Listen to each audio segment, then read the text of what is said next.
आशीर्वाद देणारे आपले मार्गदर्शक असतात।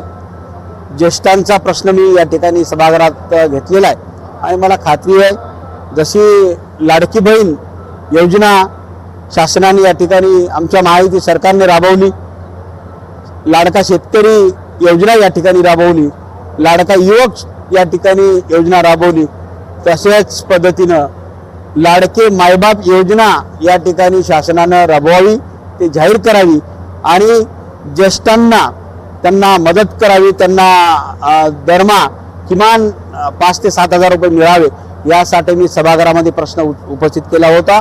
त्याचं कारण असं आहे की अनेक तरुण तरुणी जे काही आपल्या आईवडिलांना ज्या पद्धतीनं सांभाळायला पाहिजे त्या पद्धतीनं आता ते युवक या ठिकाणी सांभाळत नाहीये, त्यांचा कुठेतरी खच्चीकरण होतंय, त्यांना सुखादुखाला कोणी मदत करत नाही, त्यांना सुखादुखामध्ये मदत व्हावी, त्यांना कुठेतरी आधार मिळावा यासाठी मी सभागृहामध्ये बोललो आणि मला खात्री आहे की महायुती सरकार यामध्ये त्यांना न्याय देईल।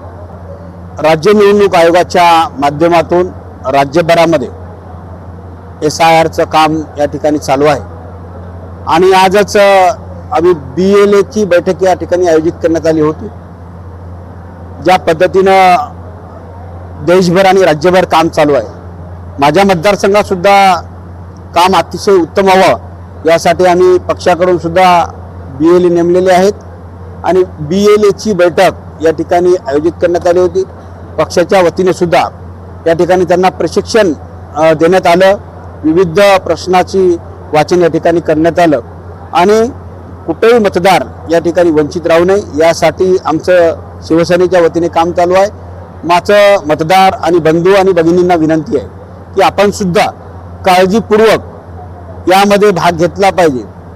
आपण 2002ला ही यादी पुनर्रचना झाली होती, ती आताच 2026ला या ठिकाणी होत आहे।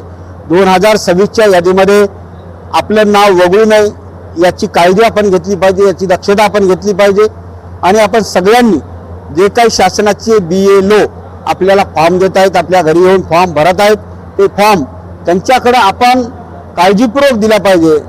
मी माहिती घेतली, अनेक फॉर्म दिलेले आहेत परंतु मतदार त्यांना फॉर्म ते नेऊन देत नाहीत, ते फॉर्म आपल्या घरीच या ठिकाणी ठेवत आहेत। जर ते फॉर्म आपल्या घरी आपण ठेवला तर मतदार यादीमध्ये आपलं नाव येणार नाही, यासाठी आपण ते फॉर्म BLO यांनी दिलेला आहे, ते BLOचा ते फॉर्म त्यांना BLOला द्यावा असं नम्र कळकळीचं आव्हान मी मतदारांना या ठिकाणी करतो आणि जास्तीत जास्त मतदारांनी यामध्ये भाग घेऊन एकही मतदार यापासून वंचित राहिला नाही पाहिजे अशी काळजी मतदारांनी यांनी घ्यावी असं नम्र कळकळीचं या ठिकाणी आवाहन करतो। विधानसभेत आपण ज्येष्ठ नागरिकांचे प्रश्न उपस्थित केले आहेत, नागरिकांतून समाधान व्यक्त होत आहे, यापुढील काय प्रयत्न राहतील आपल्या ज्येष्ठ नागरिकांसाठी? 100%